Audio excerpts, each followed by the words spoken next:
Have you ever wondered what really happens when you finally decide to let go of what no longer serves you? I'm not just talking about material objects, but relationships that have fulfilled their cycle, limiting beliefs that keep you stagnant, or that version of yourself that only exists to please others. Carl Jung, one of the most revolutionary thinkers in the field of depth psychology, dedicated much of his life to understanding what happens within us and within others when we take the brave decision to let go. Before we begin, I want you to pause for a moment. Take a deep breath and ask yourself, what are you holding on to in your life that should have been released by now? Maybe it's an energy-draining relationship, a job that doesn't allow you to grow, or even an idea about yourself that no longer represents who you truly are. Whatever it is, keep that in mind as we explore this fascinating process of transformation together. Jung discovered something extraordinary about the human psyche. There is a profound interconnection between what happens in our inner world and how this energetically affects those around us. This connection isn't mystical or supernatural. It's grounded in what Jung called the collective unconscious, that invisible network connecting all human beings on a deep, archetypal level. When you decide to release something or someone, you initiate a cascade of psychological events that not only transform you, but also provoke a spiritual response in the other person. This is one of the most powerful and least understood principles of Jung's work. Conscious release creates a vacuum that inevitably must be filled with something new. Nature, including human nature, abhors a vacuum. Think of it this way. When you release someone, you're withdrawing your psychic energy from that person or situation. That energy, which Jung called libido, in a much broader sense than Freud's, is no longer available to maintain the relationship or situation in its current state. What happens next is fascinating. Jung observed that when we withdraw our energy from someone, that person unconsciously experiences a sense of loss. I'm not referring to the obvious feeling of missing your physical presence, but to something much deeper. Their psyche registers a change in the energy field you both shared. It's as if there's suddenly an absence where there was once a constant presence. This phenomenon is especially intense in close relationships where there was strong projection. Jung used this term to describe how we unconsciously deposit parts of ourselves in other people. When you withdraw those projections, the other person not only loses your presence, but must face a void where they previously saw reflected parts of themselves that were actually yours. This is where the true process of spiritual transformation begins. By withdrawing your projections and your energy, you're indirectly forcing the other person to confront their own shadow. The shadow, one of Jung's most fascinating concepts, represents those parts of ourselves that we have repressed or denied. When you're no longer there to carry their projections or serve as a screen where they can project their shadow, they're forced to look inward. This process can manifest in surprising ways. Perhaps you've noticed that after distancing yourself from someone toxic, that person begins to desperately seek you out. Or maybe, after letting go of a relationship that no longer worked, your ex-partner suddenly initiates a process of personal change they never showed interest in while you were together. These aren't casual behaviors. They're direct psychic responses to the void you've created by withdrawing your energy. Jung would explain it by saying that when we let go, we create space for the unconscious to emerge. And the unconscious always seeks integration, always pushes toward wholeness. Your act of letting go has activated in them a process that was dormant, the search for their own being. But this process isn't easy or pleasant. In fact, Jung warned that confrontation with the shadow is one of the most difficult tasks a human being can undertake. It's painful, confusing, and often provokes resistance. That's why, after being let go, many people initially react with anger, denial, or desperate attempts to re-establish the previous relationship. They aren't simply reacting to your absence. They're reacting to the inner chaos you've triggered by withdrawing your energy. Suddenly, parts of themselves they had projected onto you, or that you had carried for them, are returning to their psyche, demanding to be recognized and integrated. Jung called this painful process the dark night of the soul, borrowing the expression from St. John of the Cross. It's a period of confusion, of existential crisis, where the person feels lost and disoriented. But it's also the necessary prelude to a spiritual rebirth. What's fascinating is that your act of letting go becomes a catalyst for their own individuation.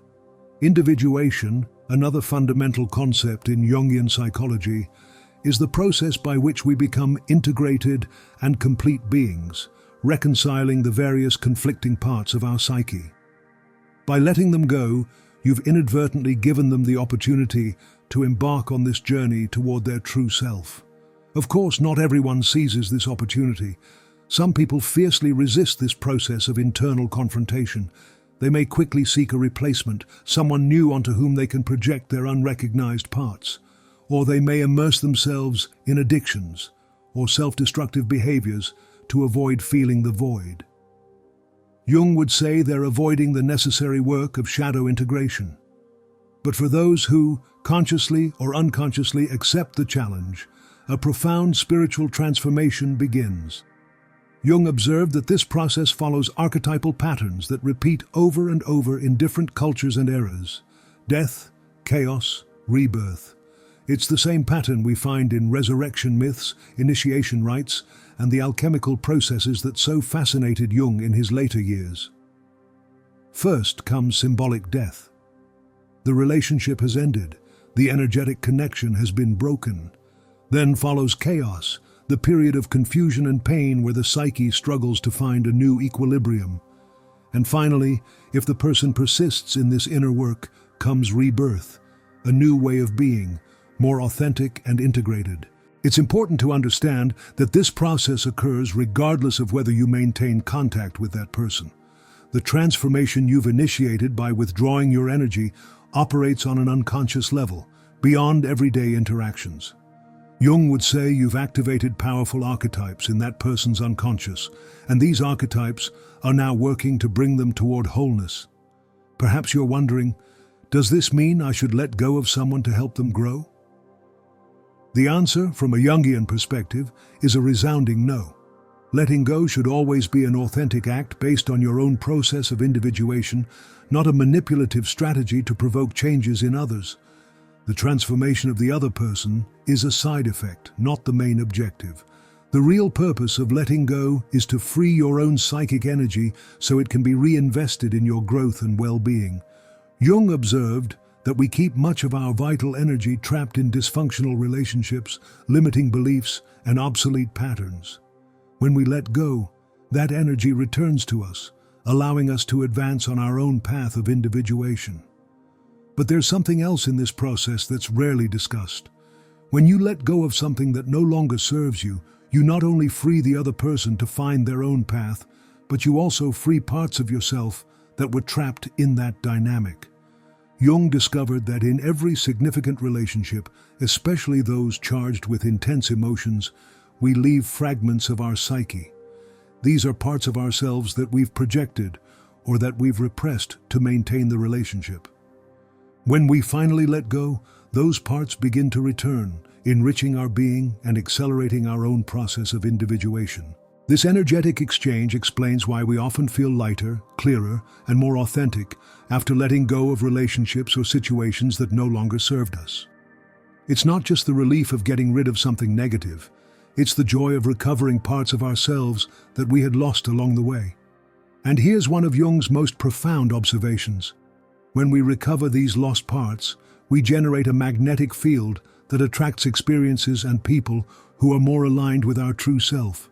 Jung wouldn't call it the law of attraction, as it was later popularized, but synchronicity, significant events that seem connected but not by direct causality. Suddenly, after letting go of that toxic relationship or that draining job, unexpected people and opportunities begin to appear in your life. It's not coincidence or luck. From a Jungian perspective, it's the direct result of having freed your psychic energy so it can attract what truly resonates with your essential being. But let's return to what happens in the other person. One of the most fascinating phenomena Jung observed is how, by withdrawing your energy, you often provoke what he would call an enantiodromia in the other person. This Greek term describes how when something reaches an extreme, it tends to turn into its opposite. Imagine someone who never valued your presence while you were there. By withdrawing, by letting go of the relationship, they often experience a radical change. Suddenly they begin to intensely value what they previously took for granted. It's not manipulation or revenge. It's a fundamental psychic principle that Jung repeatedly documented in his clinical cases. This enantiodromia can manifest in multiple ways. The indifferent person becomes intensely interested. The controlling person suddenly feels lost without someone to control. The person who rejected intimacy begins to desperately crave it. It's as if, by breaking the energy balance between you, you've activated their complementary opposite. Jung would explain this as part of the unconscious compensation process. When a conscious attitude becomes extreme, like indifference towards someone who is always available, the unconscious prepares its opposite. By withdrawing, you've allowed that opposite to emerge. This phenomenon explains why we often see dramatic transformations in people we've distanced ourselves from. The lover who never wanted to commit announces their wedding 6 months after you left them. The boss who never recognized your work begins to publicly talk about your contributions after you resigned.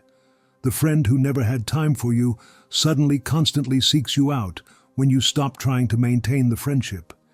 It's not that they've fundamentally changed as people. It's that your act of letting go has activated aspects of their psyche that were dormant or repressed while they maintained their relationship with you.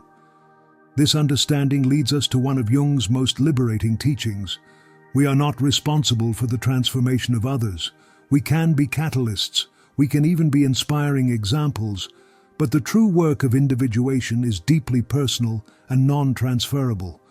When you let go of someone or something, you're simply creating a space for transformation to occur, both in you and in them. But you can't control or direct how they will use that space. Some will use it to grow. Others will quickly fill it with distractions or replacements. This understanding frees us from the heavy burden of feeling responsible for the spiritual growth of others. Jung insisted that each person must find their own path to wholeness. Our duty is simply to be authentic and allow others to be authentic too, even if that means moving away. But what about the pain they experience when we let them go? Jung had a surprisingly compassionate view on this. He saw suffering not as something to be avoided at all costs, but as a necessary component of psychic growth. The pain someone feels when we let them go is not something we should prevent. In fact, it might be exactly what they need to awaken to deeper aspects of themselves. Jung pointed out that true spiritual growth rarely occurs in moments of comfort and satisfaction. It's in friction, tension, loss, and emptiness that we find the motivation to venture into the depths of our psyche. By letting go, you're allowing that person to experience the kind of void that could catalyze their own awakening. This doesn't mean you should rejoice in their suffering or use it as a form of revenge. The Jungian perspective invites us to see this process with compassion and respect, recognizing that both you and the other person are participating in an archetypal drama as old as humanity itself, the cycle of psychic death and rebirth. Here's something deeply liberating. You can let go without guilt. You're not abandoning or harming the other person. You're returning to them the responsibility for their own life and their own growth. From a Jungian perspective, this is an act of respect, not cruelty. Jung repeatedly observed in his clinical practice that codependent relationships, where one person assumes responsibility for another's psychic well-being, inevitably hinder the growth of both parties. By maintaining that kind of dynamic, you're depriving the other person of the opportunity to find themselves. Of course, this doesn't mean you should abruptly cut off all difficult relationships in your life. Jung was an advocate for commitment and inner work within relationships. But when a relationship has become persistently toxic, when you've tried all avenues of communication and joint growth without success, sometimes letting go is the most loving act you can perform, both for yourself and for the other. This perspective completely changes our understanding of what it means to let go. It's not an act of abandonment, but of faith. faith in the innate capacity of every human being to find their own path to wholeness. Jung firmly believed that the psyche has a natural tendency toward integration and health, even in the most difficult circumstances. By letting go, you're honoring that natural tendency in both yourself and the other person. You're implicitly saying, I trust that we will both find our way, even if those paths no longer run parallel. But here's a crucial distinction that Jung would have emphasized. Letting go is not the same as rejecting or repudiating. When we let go from a place of rejection or resentment, we remain energetically connected to that person or situation. True liberation occurs when we let go from a place of acceptance and understanding. Jung called this the reconciliation of opposites. You don't need to approve of someone's behavior to accept that their behavior is part of who they are at this moment. You don't need to remain in a relationship with someone to wish them well on their path.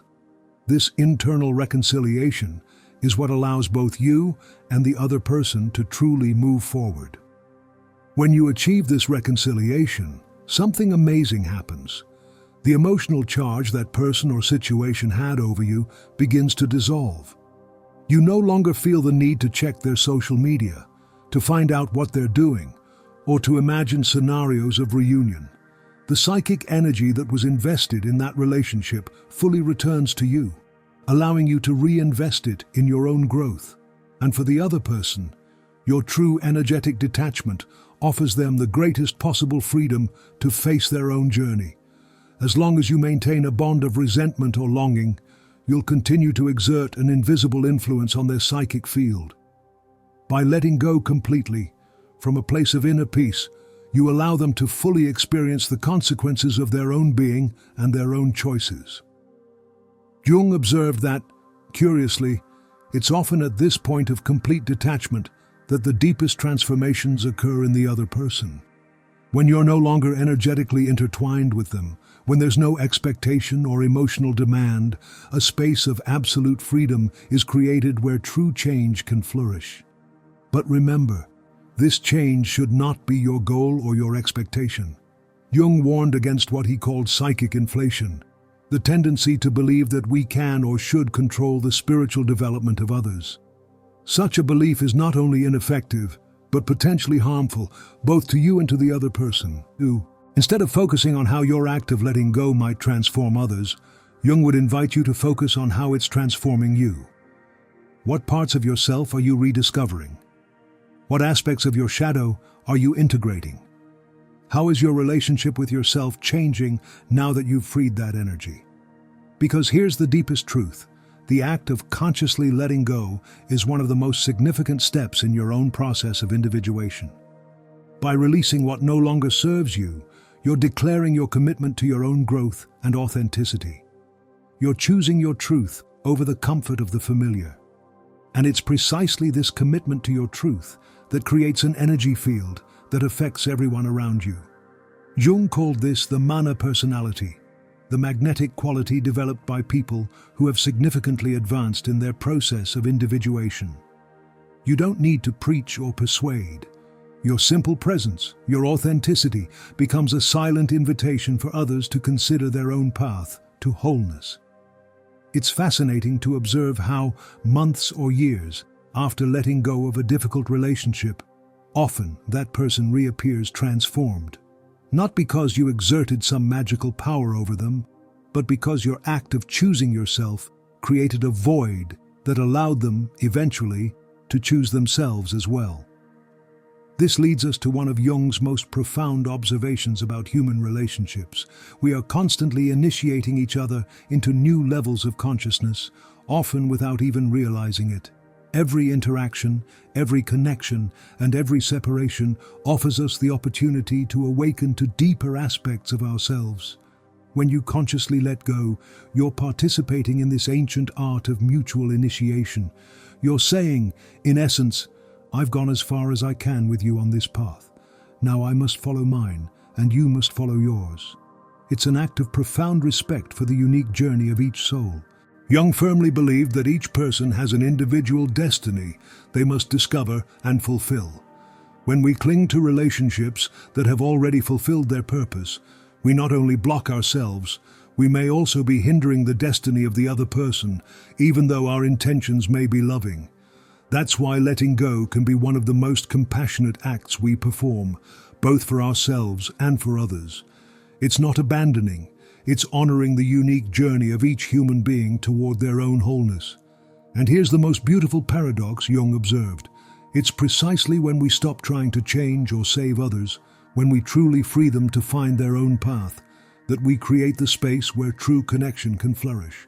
Not a connection based on need or dependency, but on the mutual recognition of two beings in the process of individuation. Perhaps, at some future point, your paths will cross again. And if that happens, you'll encounter a transformed version of that person, just as they'll encounter a transformed version of you. Not because they've changed to please you or to get you back, but because you've both continued your own journey of individuation. This reunion, if it occurs, will have a completely different quality from the original relationship. Jung would describe it as a meeting between two more individuated people, more integrated, more aware of their own shadow and their own gifts. There will no longer be the same need to project or to complete oneself through the other. But even if that reunion never occurs, the act of letting go will have sown seeds of transformation in both of you. Jung saw these conscious separations as part of the great fabric of meaningful connections that form the weave of human life. Nothing is lost. Everything is eventually integrated into each soul's journey toward wholeness. Now I invite you to reflect on your own life. What or whom are you holding on to that should already be released? What fear prevents you from letting go? Is it fear of the void that will remain? Of guilt? Of uncertainty? Jung would remind us that these fears, although understandable, are usually the product of our excessive identification with our conscious ego. When we connect with our deeper self, with what Jung called the self, we find the confidence to let go, knowing that everything we truly need is already within us. The process of letting go doesn't have to be dramatic or abrupt. Sometimes it's a gradual internal detachment, a reorientation of your psychic energy that eventually manifests in external changes. Jung emphasized the importance of conscious reflection, of dialoguing with our internal parts, of listening to the messages of our dreams, and of paying attention to the synchronicities around us. These practices of consciousness help us recognize when a relationship or situation has fulfilled its purpose in our individuation path. And when we come to that recognition, the act of letting go becomes not a painful rupture, but a natural and necessary transition. Remember, by letting go, you're not only freeing the other person to follow their own path of individuation, you're also freeing yourself to continue yours. It's an act of faith in the wisdom of life's process, in the natural tendency of the psyche toward integration and wholeness. And thus, paradoxically, by letting go of what no longer serves you, you're creating space to receive what you truly need on your path to becoming who you're meant to be. As Jung would say, your vision will be clear only when you can look into your heart. Whoever looks outside dreams. Whoever looks inside awakens. This awakening is the most precious gift you can give yourself and indirectly everyone around you. Because each person who advances on their path of individuation becomes a beacon for others, a living demonstration that it's possible to choose authenticity over conformity, inner truth over external expectations, and growth over the comfort of the familiar. Your act of letting go of what no longer serves you might be exactly the inspiration someone else needs to begin their own journey of liberation and discovery. As Jung observed again and again in his long career, individual change has a ripple effect that extends far beyond the limits of our own existence. So the next time you feel that inner restlessness, that sensation that something in your life has already fulfilled its purpose, remember Jung's teachings. The act of consciously letting go is not a loss, but a gain. The recovery of your vital energy, the reconnection with your authentic path, and the creation of a space where both you and others can grow toward your full potential. I invite you to share in the comments. What have you had the courage to let go of recently? What transformation have you noticed in yourself or others as a result? Your story might be exactly what someone else needs to hear to find the courage to take that step on their own path. If this message has resonated with you, share it with someone who might need it. Sometimes the right words at the right time can be the spark that ignites a profound transformation. And remember to hit the bell icon and subscribe for more content to help you on your own journey of self-discovery. Thank you for being here, for your attention, and for your willingness to explore these depths. As Jung would say, the journey toward wholeness is not easy, but it's the only one truly worth undertaking. And although each of us must travel our own path, we don't have to do it completely alone. We're together in this great adventure of discovering who we truly are and manifesting our highest potential. I'll see you in the next video, where we'll continue to explore the teachings of the great masters to illuminate our own path. Until then, remember, the bravest act you can perform is to be true to the truth of your own being. And sometimes, that truth asks you to let go in order to receive what you truly deserve.